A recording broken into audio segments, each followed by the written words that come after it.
തനിച്ച അസൂയ. വെറുതെ പറഞ്ഞതല്ല. 2 ആഴ്ച മുമ്പ് നടന്ന കണ്ടതും കേട്ടതും എന്ന് പറയുന്ന പരിപാടിയില്ലേ ഏഷ്യാനെറ്റില്? അപ്പൊ ചോദിക്കും, മൊയ്ലാർ ഇതും കണ്ടോണ്ടാണോ ഇരിക്കണമെന്ന്.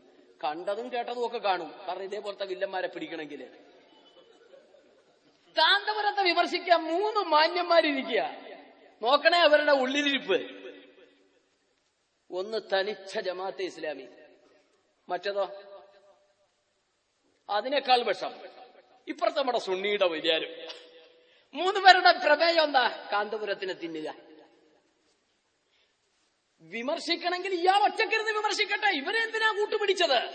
ഇന്നലെ വരെ അള്ളാന്റെ റസൂലിനെയും സുന്നത്തിയെ മാത്രമേ വിമർശിക്കുന്ന ആളുകളെ കൂട്ടുപിടിച്ചിട്ടാണോ, കമ്പനിയായിട്ടാണോ, ഷെയർ ചെയ്തിട്ടാണോ സുന്നീനെ വിമർശിക്കേണ്ടത്?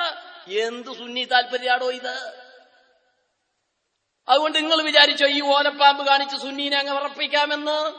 ഒരു സനതും പറഞ്ഞിട്ട് ധൈര്യമുണ്ടോ? ഉമ്മാടെ മുലപ്പാല് കുടിച്ചവനുണ്ടെങ്കിൽ 1000 കുതിര ശക്തിയോടുകൂടെ ഞാൻ വെല്ലുവിളിക്കുന്നു. 1000 കുതിര ശക്തിയോടുകൂടെ ഞാൻ വെല്ലുവിളിക്കുന്നു. പുന്നാര നബിതങ്ങളുടെ തിരുശേഷിപ്പിന്റെ സനത് കാണാൻ ഞങ്ങളോടൊപ്പം വരണം. ടിക്കറ്റ് ഞങ്ങളെടുക്കും. അത് യാഥാർത്ഥ്യമാണെന്ന് കണ്ടാൽ ഞങ്ങളുടെ ചിലവ് കാശ് തിരിച്ചു തന്നാൽ മാത്രം മതി. വരാൻ തയ്യാറുള്ളവരുണ്ടെങ്കിൽ വരിക. വരുമ്പോൾ എഗ്രിമെന്റ് ഉണ്ട്, ഡിമാൻഡ് ഉണ്ട്. അത് വന്നതിന് ശേഷം പറയും. ഇതും കുറഞ്ഞ് കുറെ കാലമായാലോ പേടിപ്പിക്കാൻ തുടങ്ങിയിട്ട്. അതുകൊണ്ട് എന്തെങ്കിലുമൊക്കെ നല്ല കാര്യം ചെയ്യാൻ തീരുമാനിക്കുക. ചെറുതാക്കലാണ് ഉദ്ദേശം. ഞാൻ വഴി പറഞ്ഞു തരാം. ഒരാളെ ചെറുതാക്കലാണ് ഉദ്ദേശം. മഹാന്മാര് പഠിപ്പിച്ച ഒരു വഴിയുണ്ട്. ഒരു വര ഒന്ന് വരച്ചേ. മഹാന്മാര് പഠിപ്പിച്ച വഴി ഒരു വര വരച്ചു. അതൊന്ന് ചെറുതാക്കിക്കേ.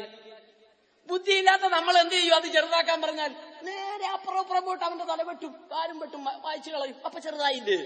അല്ല, അങ്ങനെയല്ല ചെറുതാക്കേണ്ടത്. പിന്നെ എങ്ങനെ ചെറുതാക്കേണ്ടത്? ആ വരയേക്കാൾ വലിയ ഒരു വര ഇപ്പുറത്ത് വരക്കുമ്പോ അത് ചെറുതായി.